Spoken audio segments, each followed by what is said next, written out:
it's a pity that it came to this. I think that the idea of expanding what the building showcases to accommodate other prime ministers is an unexceptionable idea. In fact, it's good to encourage all the students, children, and general members of the public to be aware of the contributions of all prime ministers. I have no difficulty with that.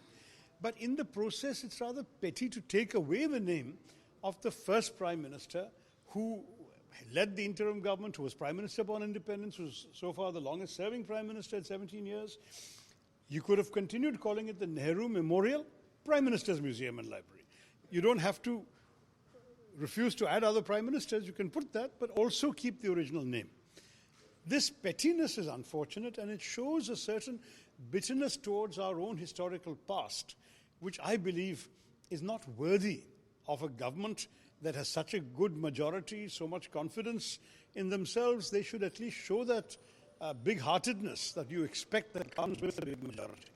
You know, our first Prime Minister had said that he's not the Pradhan Mantri, he's the Pradhan Sevak, a phrase that was echoed 13 Prime Ministers later by Mr. Narendra Modi. He could have also paid Nehruji the tribute of keeping his name in a building where he had lived. This was also the house of the Prime Minister. Before this whole complex in Racecourse Road or Lok Kalyan Marg was built, Nehruji lived there. And to continue to name the place after such a giant of our history who also lived there would have been a very simple thing to do. And I think it's become an example of a certain pettiness that I wish we didn't have in our politics.